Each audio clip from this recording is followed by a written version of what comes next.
There we go. Welcome. Thanks for coming out tonight. We're going to get started with the middle school jazz band. This is their first concert ever, so this is the big debut. We're going to start with a Latin jazz tune called Tangerine. This song features Martin Nelson on trap set, Brooke DeYoung on piano, Madison Van Bergen on alto sax, and Brady Andrews on alto sax. Hope you enjoy.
This is the first time this group has ever played jazz music, so that was really awesome, guys. Good for you.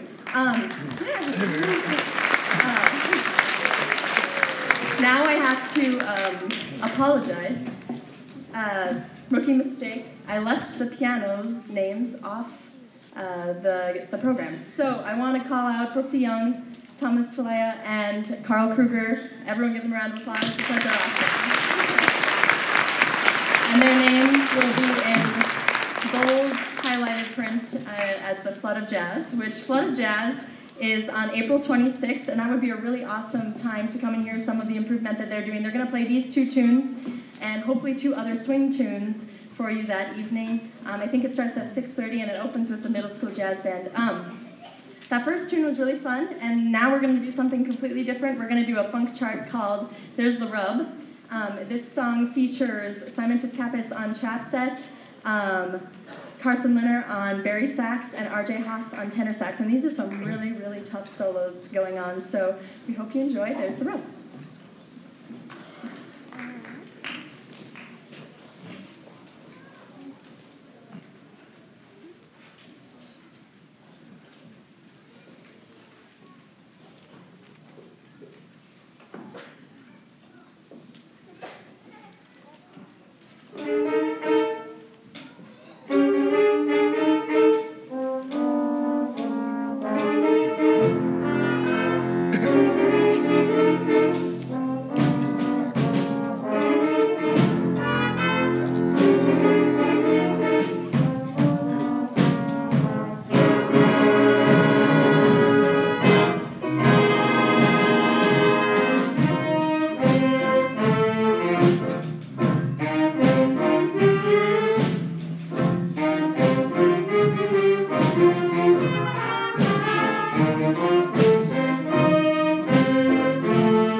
big portion of the concert. I'm really excited for you to hear these guys. They've worked super hard over the past couple months. Despite some of the snow, we've gotten some really awesome rehearsals in these past few weeks, and I'm excited for you to get to hear them. They're excited to play for you. We're going to play, the first piece is Northridge Overture. It starts off with this really awesome chorale section, and then it moves into a kind of an intense, energized, just energetic, upbeat section that they really like. It has 16th notes in the snare drums for the first time ever, working on keeping those really steady and even. This piece really pushes the low brass range. They're playing up to a high C for the trombones, baritones, and tubas, and then really working on precise articulations with staccatos, accents, and slurs, bringing all of those out and focusing on those. So we hope you are able to hear all of those things, and we hope you enjoy Northridge Overture.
On a completely different note, the next piece we're going to be playing is Midnight Sky, which isn't a technically hard piece at all, but it's really challenging because it focuses on our lyrical playing smooth, connected, listening to each other, playing with a balanced sound, listening down to our lowest voices, and then playing with lots of expression, dynamics, ritordandos, big crescendos and decrescendos, working on things like that.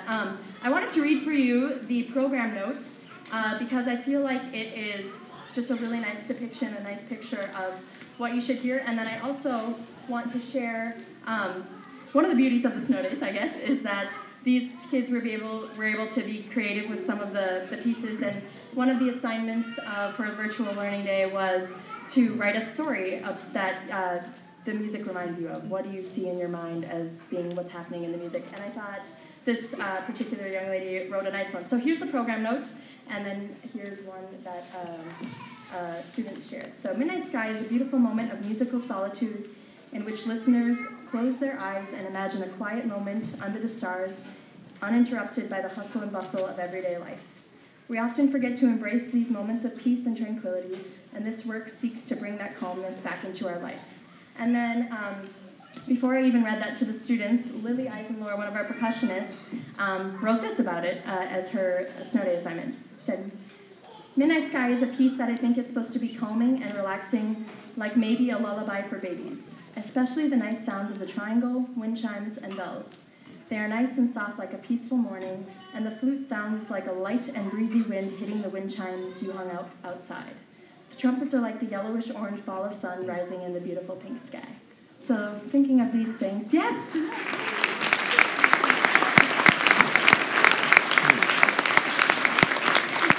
So with that, I hope you enjoy Midnight Sky.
Again, the next piece is completely different. It is a medley of African children's songs. Throughout this piece, you're going to notice short little melodic fragments with repeated patterns and basic variations on those melodies and patterns. They really like this one because we get to do a little body percussion. You're going to hear some foot stomping, and you're going to hear some really cool percussion instruments like kabasa, claves, I'm forgetting one, cowbell. Thank you, Hunter. Yes. This one is challenging because there are three songs, and they're all completely different tempos and different styles. So working through those transitions and figuring out how we can best fit each style. Also on this one, we have some challenging woodwind lines. That one point in the middle section, there's a nice canon that goes on, and it's some tricky fingering, some tricky rhythms, and they've done a really nice job. I just wanted to say that I'm really proud of this group. They've come a long way and have recovered well from the 3 weeks that we really didn't meet much. They are honestly just like the most fun group to work with. I leave feeling really happy after most rehearsals, and their energy is really inspiring. So I hope you appreciate their energy on this one, because they have a good time with it. African folk.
close out the program with a piece called Colliding Visions. But before I talk about that, I do want to extend a thank you to all of the 6th grade parents who listen to your children practice and encourage them to practice. I know these beginning stages of musicianship aren't always the easiest to listen to, but I appreciate your words of encouragement and telling them that they're awesome, because they are awesome and they're working really hard.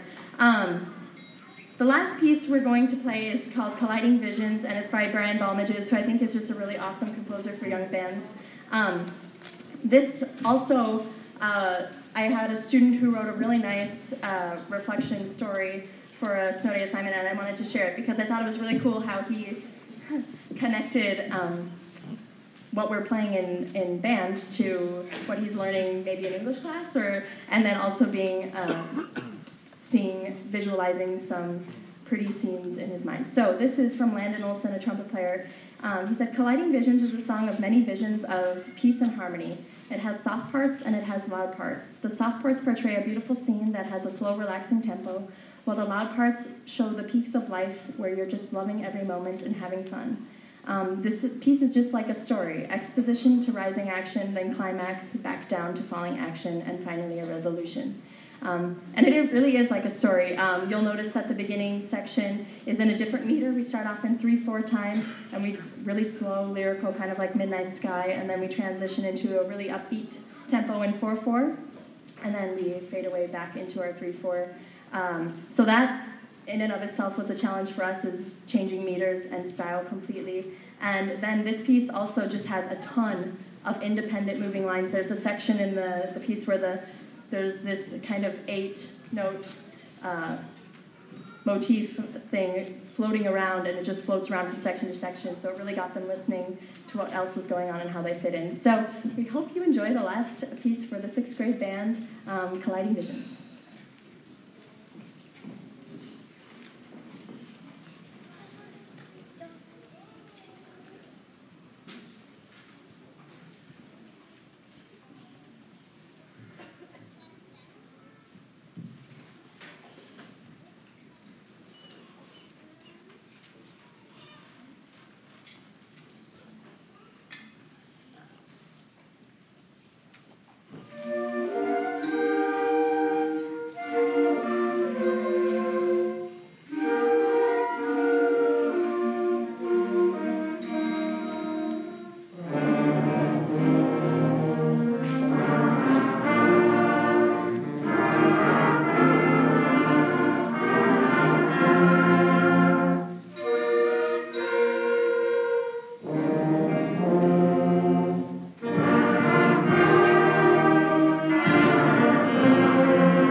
Thank you for being patient. We are going to begin the 7th grade portion of the program with a tune called Afterburn.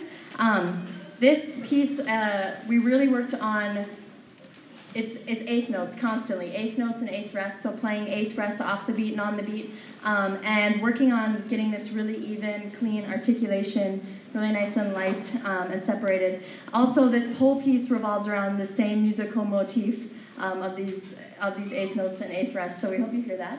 I also thought a couple 7th grade stories were cool on this one. I did share what the piece was supposed to be before, and so I think a lot of them went off of that, but these two were really creative. So Isaac Voller said, "Cold, so cold. It starts warming up on the deck, and the jets are taking off. It's a beautiful Friday morning. It gets louder and louder as the jets start flying. Crash. One of the planes has crashed. The medics tend to the pilot, but he is well, and they take off one last time." So kind of the intensity of a plane taking off, which is actually what the piece is supposed to depict. And then Natalie Turubia just said, "It feels very uplifting. It really does feel like you're in a plane taking off. It reminds me of the adrenaline, and it makes me excited. It makes my heart beat fast whenever we play it, and I always envision a young pilot taking off into an orange sunrise." So I hope you can listen to those things. Yeah, we can clap for them. That was awesome. Listening, thinking about that plane taking off. Also, though, musically, this was challenging for the low brass, who have lots of accidentals and enharmonics. They're playing G flats and C flats, and to know that those are the same as F sharp and B natural is hard, especially when they write them as a C flat. No one likes to see that. Also, working on dynamics, rise and fall of the lines, and this piece also has some pretty cool percussion stuff happening. So here we go with Afterburn.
before we play our next piece, I wanted to congratulate a few people in the band who partook in something really exciting this last winter. We had two people who were selected to be in the regional honor band, Simon Fitzkappis and Madison Van Vinsbergen, as 7th graders, were chosen to be in the 7th and 8th grade honor band. So just a brief round of applause for those two for working really hard to do that.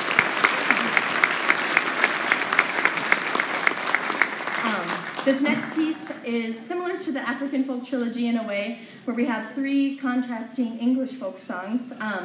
This song was a ginormous project for the flutes and clarinets and oboes, who have, in the last of the three, have just constant running eighth notes with varying articulations and all over parts of their range, and it's really hard. Also, the low brass have some syncopated rhythms where they're coming in on the and of one, working on to be perfectly in time with really nice keen entrances and articulations. And this piece is challenging in the middle section in particular, where we're going at a slow tempo, working to play really smooth and lyrically, listening to each other and staying together. So we hope you enjoy English Folk Suite.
we are going to end the night with a tune called Groovy by Richard Saucedo, who is also another great writer for young bands.